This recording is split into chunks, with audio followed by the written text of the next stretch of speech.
Dentro de nuestro curso Proyecto Integrador 2, nos tocaría revisar la unidad número 4, la cual se denomina Plan de pruebas y finalización del proyecto.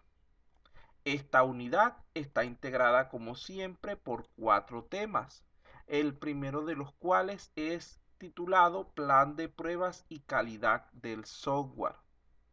En primer lugar, vamos a hablar un poco de estándares de calidad. Fíjense que aquí hacemos referencia a lo que es tres definiciones básicas. Tenemos por una parte lo que es las métricas. La métrica no es otra cosa sino un valor de referencia que establecemos para controlar algún tipo de proceso. Ese valor de referencia nos va a servir para compararlo con una serie de mediciones. Las mediciones son simplemente esos valores reales que vamos tomando del sistema en algún momento de tiempo determinado. Aquí se presenta un problema. Si nosotros validamos un sistema únicamente en base a métrica y mediciones, la mayor parte de las muestras de los valores que tomemos van a ser descartados, porque recuerden que la métrica es un valor puntual y la medición, al ser afectada por diferentes tipos de factores, tales como factores internos, factores externos, no siempre va a ser idéntica a la métrica. Lo más común es que existan ciertas variaciones normales que se puedan presentar. En vista a esta situación, surge entonces lo que es el concepto de tolerancia. Fíjense que en cuanto a la tolerancia, esto sería una variación que nosotros podemos permitir al sistema en torno a lo que es esa métrica. Por ejemplo, si vamos a medir un voltaje de 5 voltios, nosotros podemos establecer, de acuerdo al caso, un análisis que se haga, etcétera, una tolerancia de más o menos 0.5, por decir algo, o sea, un 10%. Esto implicaría que valores que estén ubicados entre el 4,5 y el 5,5 van a resultar entonces aceptables. Y esto es más adecuado para poder analizar cualquier tipo de sistema. Vean que existe una estrecha relación entre estos tres conceptos, ya que la métrica nos va a indicar la manera en la que el proceso de control evaluará el sistema en base a los valores medidos, que sería la medición, dentro de un rango de tolerancia, a fin de poder tomar decisiones asertivas. Como pueden ver, allí están combinados los tres conceptos de los que estamos hablando dentro de una misma idea, que es la de buscar la mayor calidad posible en el sistema.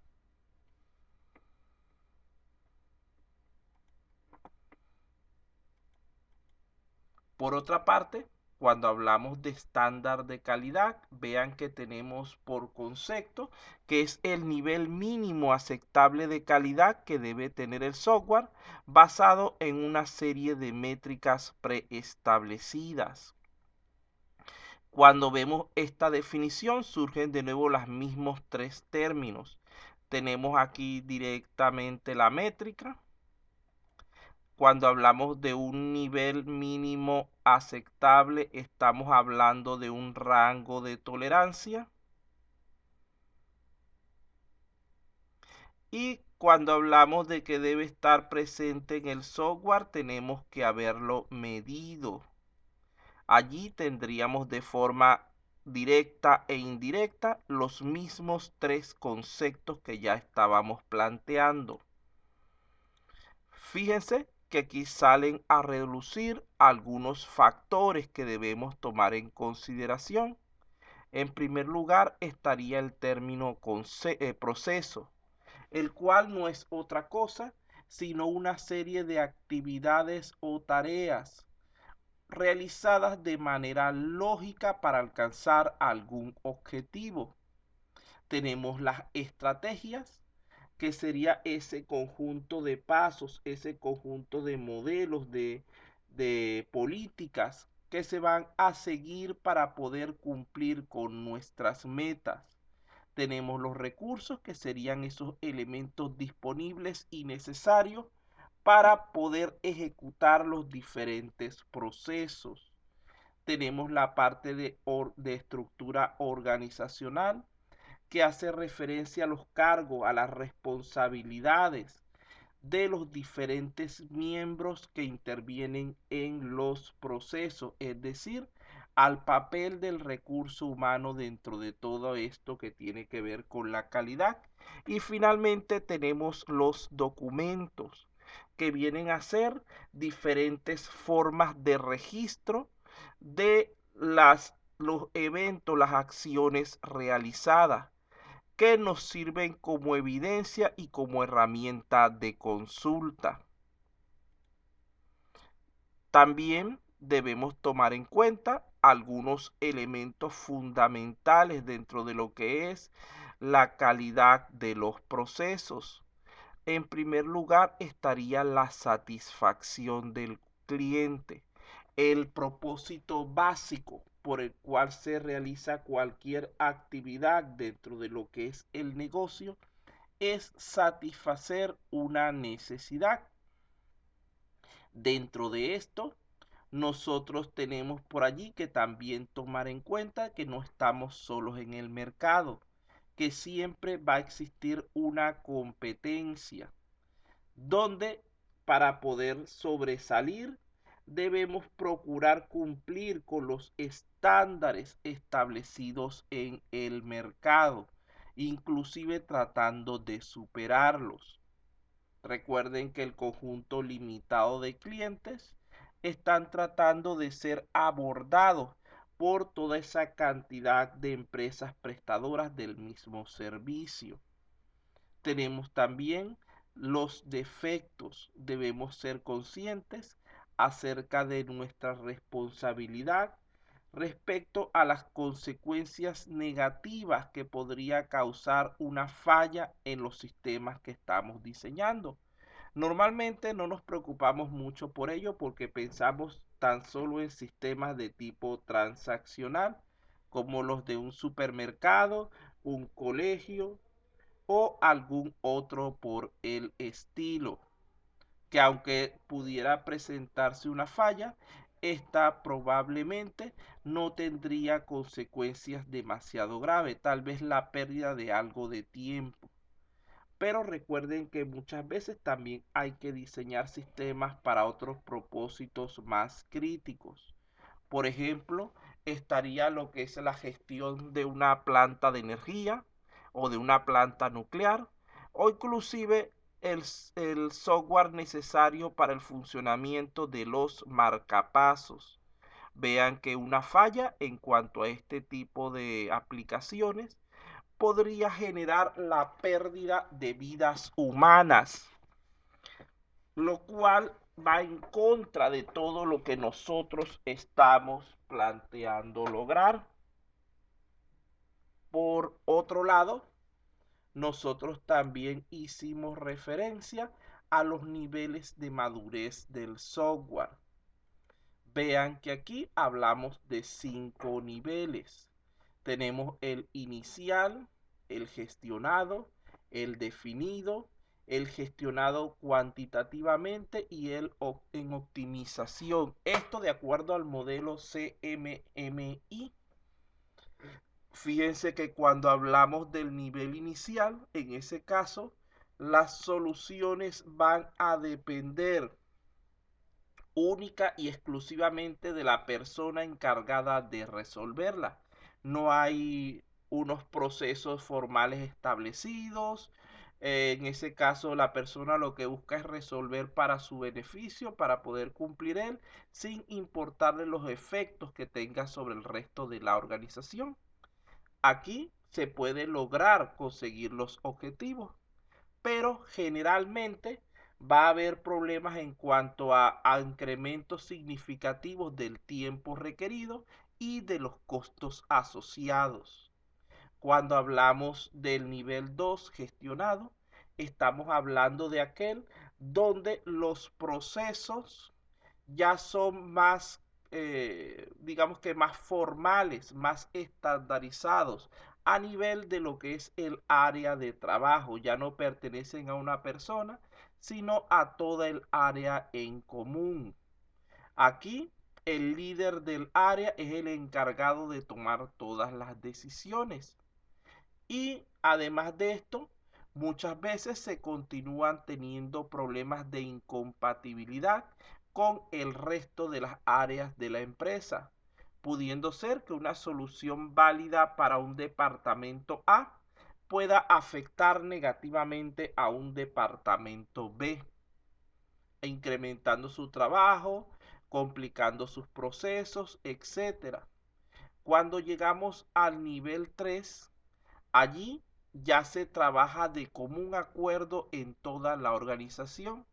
Esto quiere decir que los procesos se establecen por unanimidad, donde ya no deberían existir esos conflictos planteados anteriormente, de que la solución dada por un área afecta de manera negativa a otra, ¿no? Sino que todas las soluciones son tomadas por consenso. Vean que hasta este punto, hasta este nivel 3, las medidas que se utilizan son mayormente de tipo cualitativo, aunque se va generando información histórica importante. Cuando llegamos al nivel 4, vean que es un proceso más predecible, donde sí comenzamos a trabajar desde el punto de vista cuantitativo, lo cual nos permite utilizar datos históricos, indicadores y métricas ya validados en lugar de improvisar al respecto. En este nivel normalmente decimos que la empresa se encuentra adaptada al software, es decir, que conoce correctamente su funcionamiento y es capaz de utilizarlo para el beneficio de sus actividades. Tenemos el último nivel, el de proceso de mejoramiento continuo, donde ya no es la empresa la que se adapta al software, sino que hemos logrado adecuar ese sistema a nuestras necesidades particulares, alcanzando con esto importantes ventajas competitivas.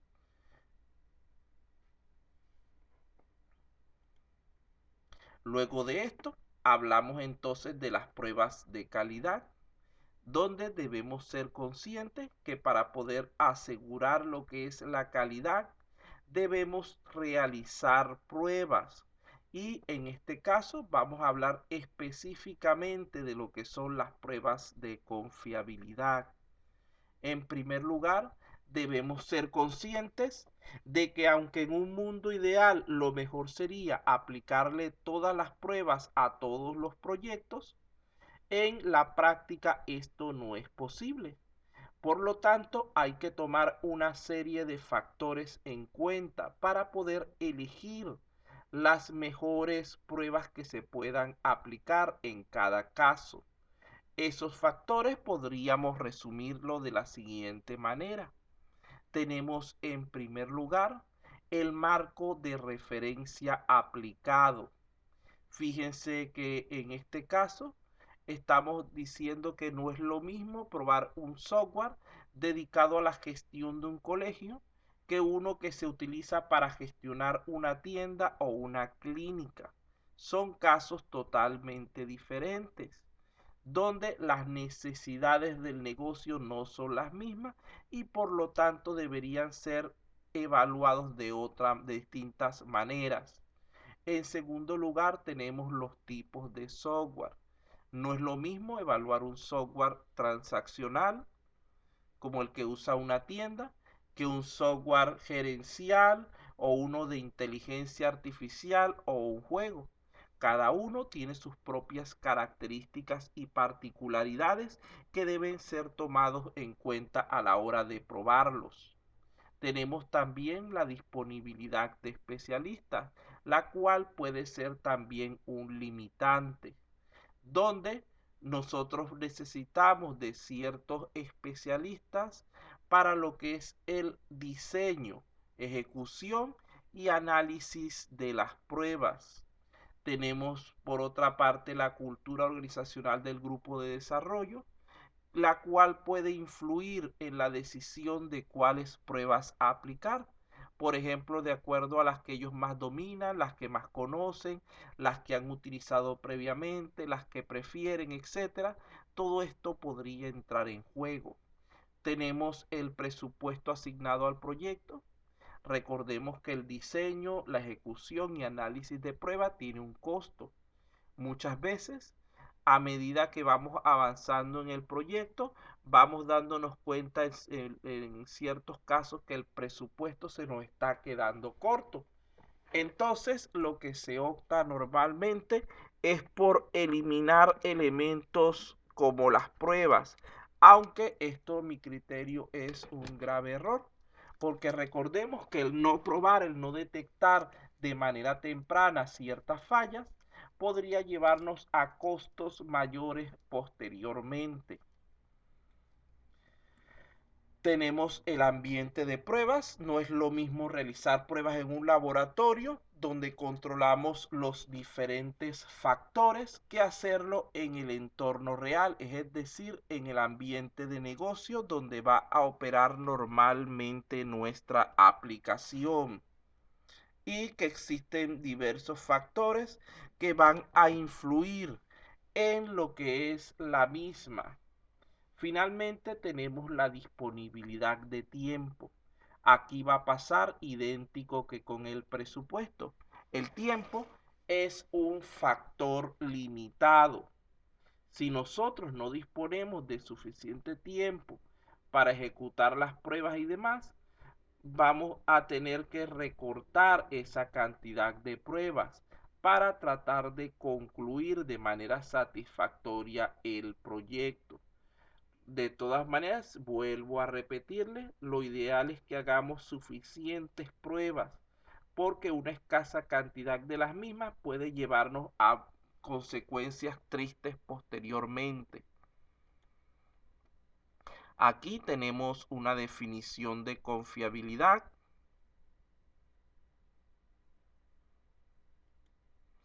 Aquí tenemos algunos factores de diseño que favorecen la confiabilidad.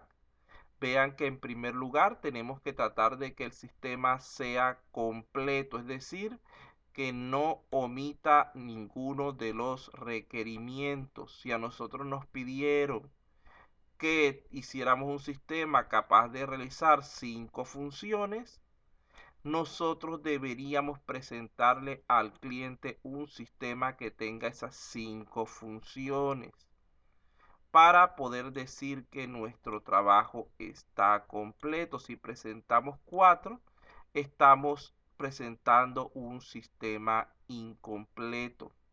Por otra parte, estamos hablando de que debe ser correcto, es decir, que no contenga errores.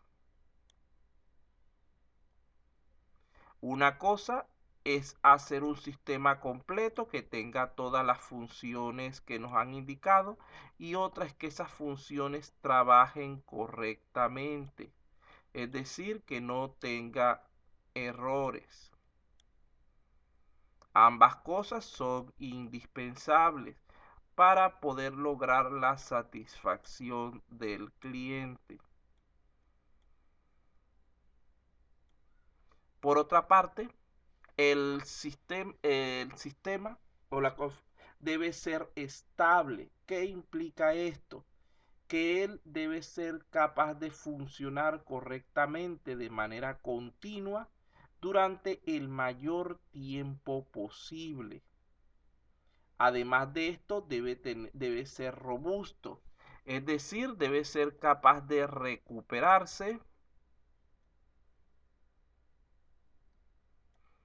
adecuadamente luego de que se haya solucionado alguna falla. Ahí estamos hablando de manejadores de errores, de sistemas de respaldo, etcétera. Tenemos por otra parte que el sistema debe ser trazable. Esto quiere decir que permita el seguimiento de errores y requerimientos.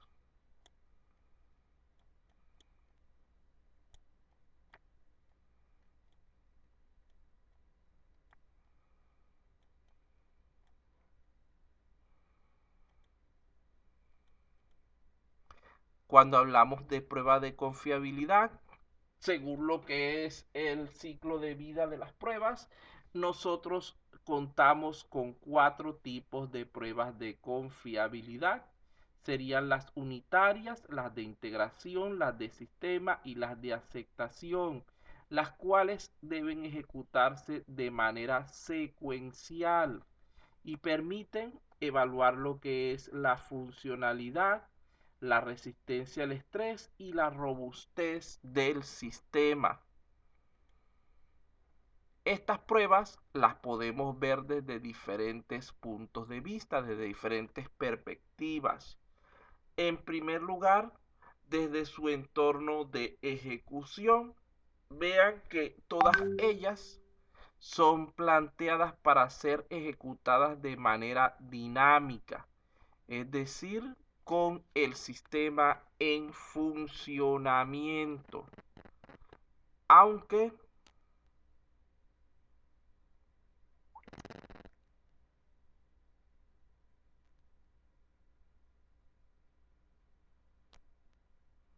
segundito.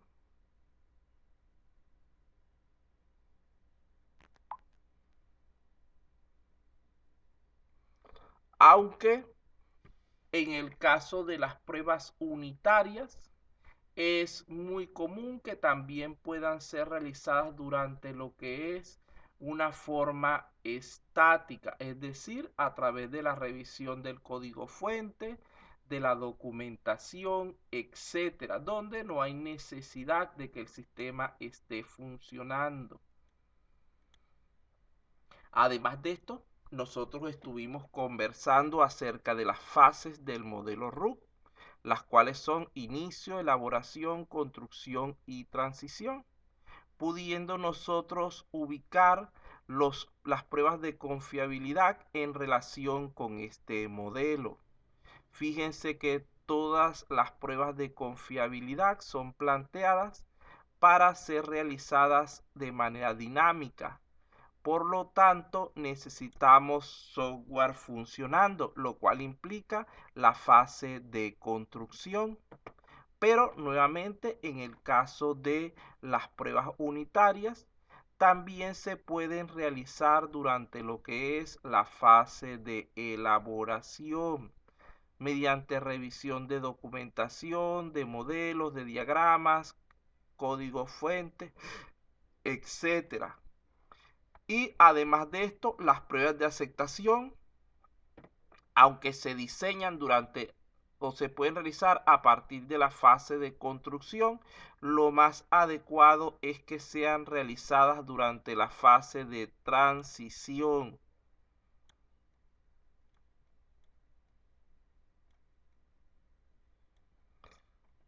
Porque ellas son las que van a permitir validar a final de cuentas el trabajo realizado.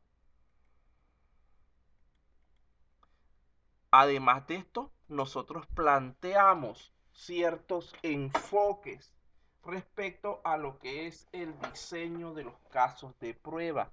Específicamente tenemos dos. Tenemos por una parte el enfoque a nivel de usuario.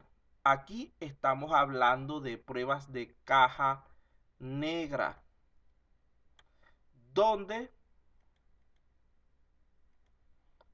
donde se le ocultan a ese usuario los detalles relacionados con los procesos internos de ese software, trabajando él solamente a nivel externo mediante la gestión de entradas y salidas, es decir, él aporta información y recibe una respuesta.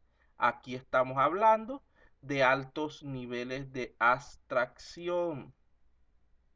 Recuerden que la abstracción simplemente es ocultarle al usuario los detalles de cómo se realizan los procesos. Por otra parte, tenemos el enfoque hacia lo que es el desarrollador. Aquí se trabajaría con pruebas de caja blanca, las cuales permiten conocer los detalles internos del sistema, de los procesos.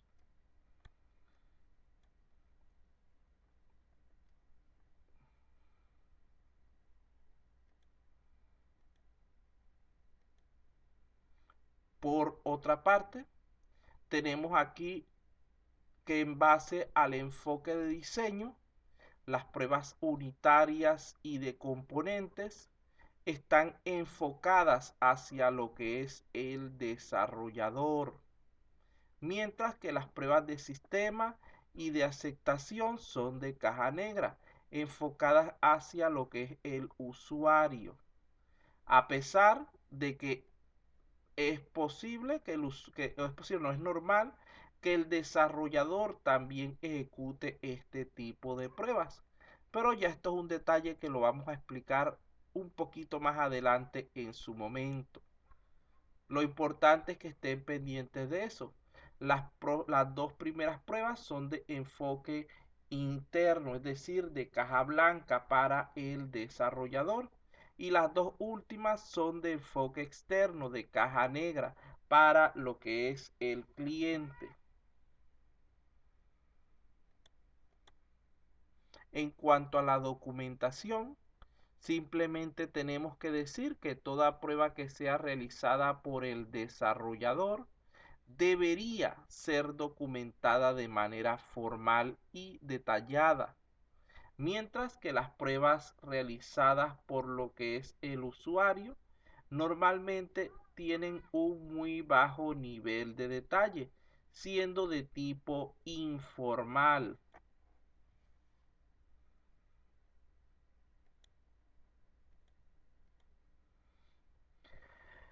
Aquí nosotros podemos ver que dentro de este proceso intervienen una serie de actores.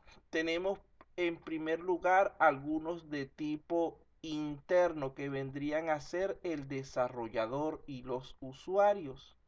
Pero aquí hay que ser conscientes de que estos son dos entidades opuestas entre sí, ya que mientras que el desarrollador quiere demostrar que el sistema funciona correctamente, el cliente busca demostrar la presencia de errores. Esto puede dar origen a diversos tipos de conflictos, sobre todo en sistemas muy grandes, en proyectos muy grandes, donde sería necesaria la intervención de lo que es un ente externo denominado control de la calidad. Este ente, que no puede pertenecer ni al grupo de desarrolladores ni al de usuarios, porque podríamos decir que estaría sesgado hacia uno de los dos bandos, va a ser el que se encargue de resolver ese tipo de diferencias. Además de esto, pueden existir otros actores de tipo externo, como los testers, que se pueden contratar para que realicen las pruebas relacionadas con el sistema, los auditores, los cuales van a evaluar también el sistema para comprobar su funcionamiento y sobre todo el cumplimiento de ciertas normas y estándares establecidos.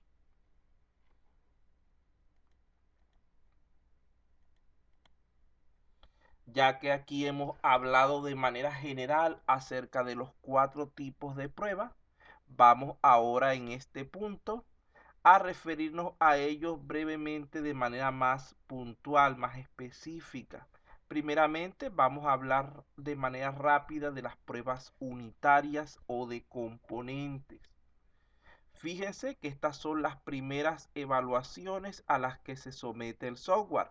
Recuerden que dijimos que las pruebas de confiabilidad había que aplicarlas en forma lineal, es decir, unitarias primero, luego de integración, luego de sistema y por último de aceptación. En este tipo de pruebas lo que se hace es verificar los componentes del software de manera independiente. Aquí nosotros podríamos resumir la información referida a este tipo de pruebas de la siguiente manera. Las pruebas unitarias van a evaluar bien sea módulos o funciones, porque recordemos que ellas lo que evalúan son componentes y el sistema es nuestra unidad principal, la cual no es componente de ningún ente superior. Es decir, las pruebas unitarias es como una evaluación parcial. Luego de aquí, su ejecución puede ser tanto de tipo estática como de tipo dinámica. Recuerden que este es el único tipo de pruebas que se puede dar de manera adelantada en la fase de elaboración para ir verificando los diferentes documentos, modelos y diagramas correspondientes al sistema, por lo cual contaría con un componente estático, aunque lo más importante sería lo que es el componente dinámico de la misma. Por otra parte, este tipo de pruebas son ejecutadas por el desarrollador. Ya eso lo habíamos dicho hace un momento. Solamente estoy resumiendo. Al ser ejecutadas por el desarrollador, su ámbito es de tipo interno, es decir, de caja blanca. Están orientadas hacia el mismo desarrollador y por lo tanto su documentación, aquí hay que arreglar, es nada más hasta aquí. Esta parte de abajo no, dibujé el cuadro muy grande. Y su documentación va a ser de tipo formal. Luego de allí estuvimos conversando también acerca de las pruebas de integración o de relaciones. Vean que este tipo de pruebas van a validar el software a través de varias interfaces y casos de uso, tomando en cuenta que la salida de un componente es la entrada del otro.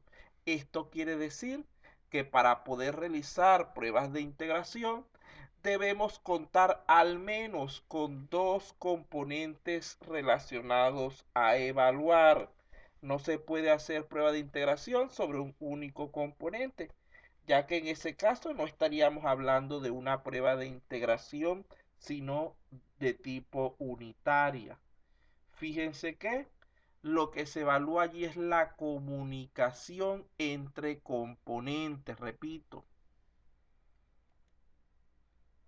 Aquí la importancia de este tipo de pruebas de integración radica en el hecho de que aunque nosotros hayamos probado cada componente por separado, es necesario probarlos también de manera conjunta. ¿Por qué? Porque puede darse el caso de que cuando estos los pongamos a trabajar juntos, no obtengamos lo que es los valores esperados, que se produzcan problemas de comunicación, etcétera, los cuales nos van a impedir llegar a nuestra meta. Entonces debemos probar primero los componentes mediante valoraciones de tipo unitaria y luego también hay que probarlos eh, a nivel de integración para verificar que trabajen bien cuando estén juntos.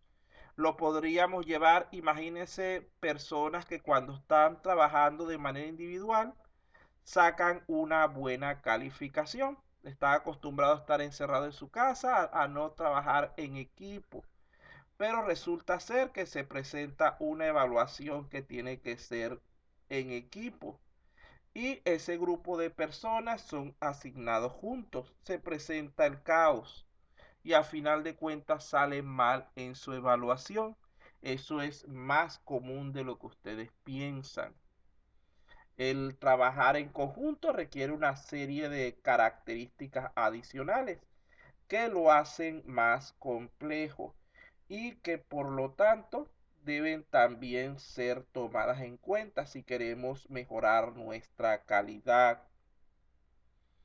Por otra parte, también está el hecho de que esos pequeños errores que son pasados por alto cuando estamos revisando a nivel independiente, por ejemplo, pequeños warnings, pequeñas cuestiones que no nos damos cuenta, pueden unirse cuando vamos a formar el módulo en base a esas funciones y llegar a niveles tales que resulte imposible su utilización. Entonces, todo esto son cuestiones por las cuales siempre es necesario probar los sistemas a nivel de integración. No basta solo con hacer pruebas unitarias. Entonces, las pruebas de integración van a evaluar conjuntos de componentes. En este caso lo podríamos ver el sistema como el conjunto formado por todos los componentes o los módulos como conjuntos de funciones. Vean que tiene que ser algo que tenga varios componentes. Las funciones aquí las estamos tomando como un elemento básico, por lo tanto no se podrían evaluar a nivel de integración, sino a nivel unitario. La ejecución de este tipo de pruebas es de tipo dinámico. Son ejecutadas por el desarrollador. Por lo tanto, su ámbito es de tipo interno. Están orientadas para el desarrollador, son diseñadas para ser ejecutadas por el desarrollador. Su documentación, por lo tanto, debería ser de tipo formal. Luego de esto tendríamos las pruebas de sistema o de colaboración. Fíjense que en estas pruebas es donde en verdad se inician las evaluaciones de parte del usuario. En las dos anteriores eran de parte del desarrollador solamente. Además de esto, aquí se permite la verificación de la comunicación con componentes externos. Las dos primeras solamente evaluaban los componentes internos del sistema. Si había necesidad de algún componente externo, no era tomado en consideración. Vean que aquí cuando hablamos de esos componentes externos pueden ser a nivel de software. Por ejemplo, el sistema operativo, correo electrónico,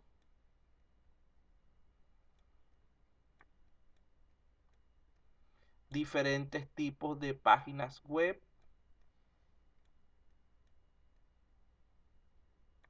redes sociales de toda clase, archivos externos,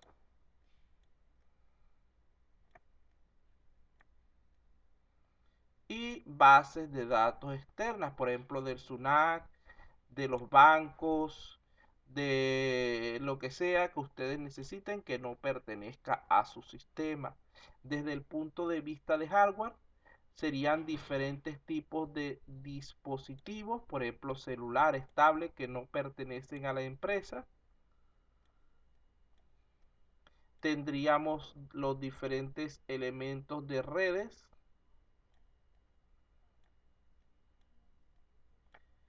y distintos componentes de entrada y salida que puedan ser requeridos por el sistema, por ejemplo, impresoras, lectoras de código, etcétera.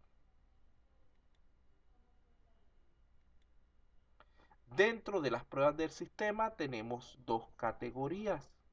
Tenemos las pruebas de tipo alfa, las cuales son realizadas por el desarrollador en un entorno controlado. Y tenemos las pruebas beta, las cuales son desarrolladas por el usuario en su entorno de trabajo normal. Aquí nosotros podemos resumir entonces las pruebas del sistema diciendo que ellas evalúan el sistema completo, tanto a nivel interno como externo. Ya esto es una diferencia importante porque las anteriores solo evaluaban a nivel interno. Por otra parte, estas pruebas son nuevamente de ejecución dinámica. Son ejecutadas tanto por el desarrollador como por el usuario. Cuando las ejecuta el desarrollador, las llamamos pruebas alfa. Cuando las ejecuta el usuario, las llamamos pruebas beta. Su ámbito va a ser de caja negra, porque recuerden que son para el usuario. Siempre que interviene el usuario, las pruebas deben ser de caja negra. Así el desarrollador también la realice. Están orientadas o enfocadas hacia el usuario y su documentación puede ser formal o informal dependiendo de quién la ejecute. Cuando la ejecuta el desarrollador es de tipo formal. Cuando la ejecuta el cliente es de tipo informal. Tenemos también las pruebas de aceptación o funcionabilidad. En este caso debemos hacer una diferencia entre cliente y usuario. El cliente va a ser el dueño del sistema, la empresa que nos paga para la construcción del software. El usuario va a ser el operador del sistema, la persona que va a utilizar de manera intensiva el sistema. Generalmente es un empleado o o tiene alguna relación con el cliente. Aquí, en cuanto a las pruebas de aceptación, lo primero que tenemos que decir es que ya van a evaluar a nivel del sistema completo. En segundo lugar, su ejecución es de tipo dinámica. En tercer lugar, son ejecutadas por el usuario.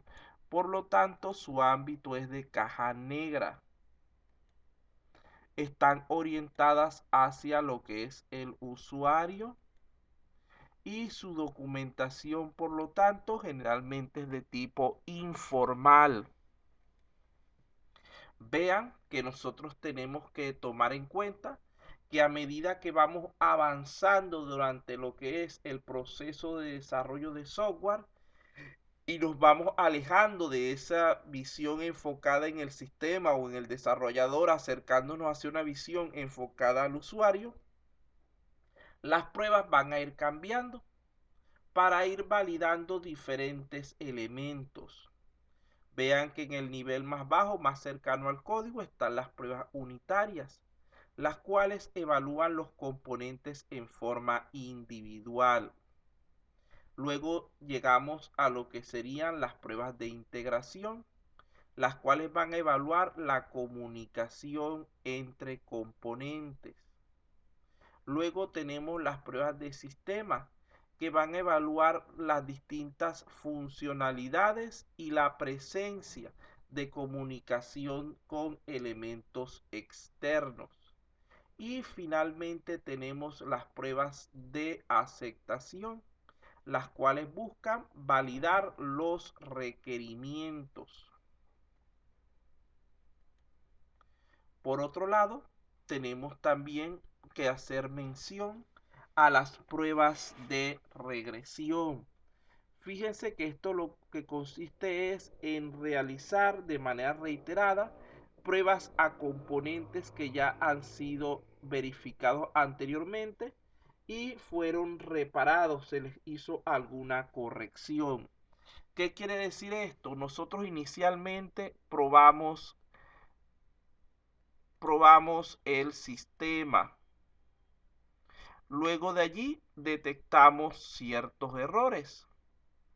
Resulta ser que en ese punto vamos y los solucionamos, pero no podemos directamente dejarlo así, sino que debemos caer en un proceso de regresión donde volvemos a probar el sistema para ver que no se hayan presentado algún tipo de error no intencional. Y además de probar el sistema original, tenemos que probar también los elementos asociados. Es decir, si yo estoy probando un componente A y ese componente A se comunica con un componente B, yo tengo que probar también el componente B, a ver si sigue funcionando correctamente después de la reparación del componente A, porque como ustedes saben, muchas veces se puede dar el caso de que arreglando algo del sistema terminemos dañando otra cosa sin querer y debemos estar pendientes de eso.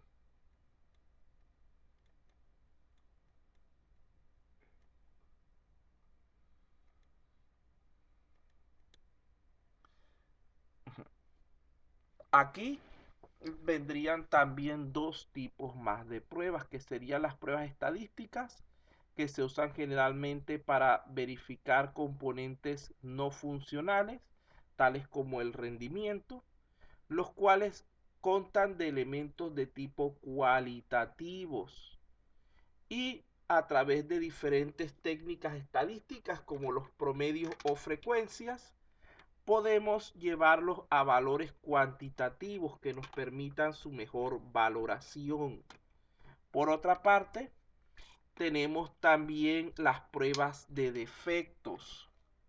Estas van a evaluar componentes funcionales mediante valoraciones dinámicas, las cuales se consideran más exactas porque nosotros podemos predecir las salidas en base a las entradas que hemos presentado, donde estas van a ser útiles para evaluar los elementos desde un punto de vista cuantitativo.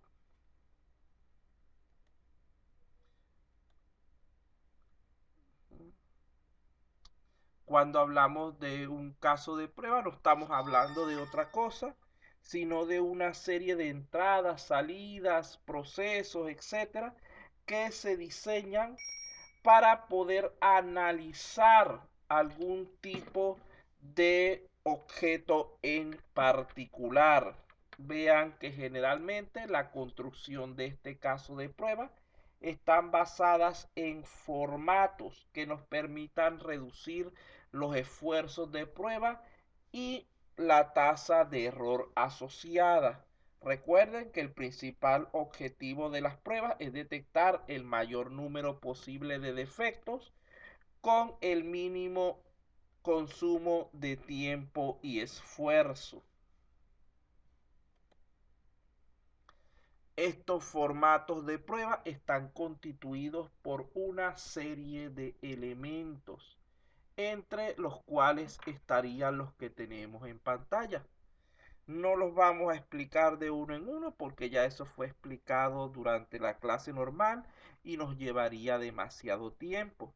Lo importante aquí es que todo este conjunto de elementos, a pesar de ser útiles, pueden ser ajustados a cada caso en particular. ¿Qué quiere decir esto? Que nosotros podemos llegar, por ejemplo, tomar algunos de ellos, añadir elementos adicionales, etcétera, con el fin de lograr que nuestro proyecto sea evaluado de la mejor manera posible. Puede que en la lista haya componentes que ustedes puedan considerar en su momento necesarios, pero que no se hayan expresado en ella, o algunos que ustedes vean allí presentes y que piensen que para su caso en particular no son de utilidad.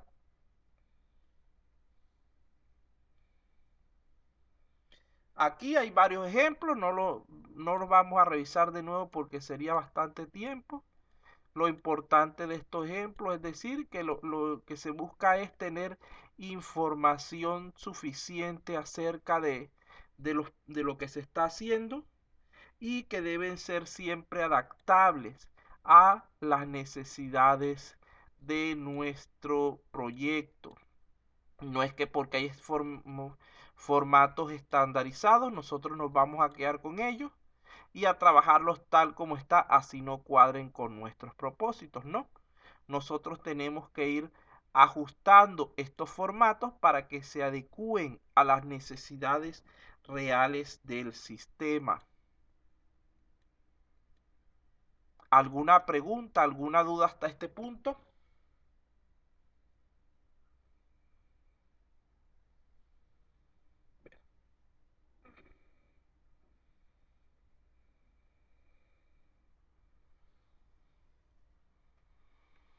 Si no hay duda, vamos entonces a detener un momento para que descansen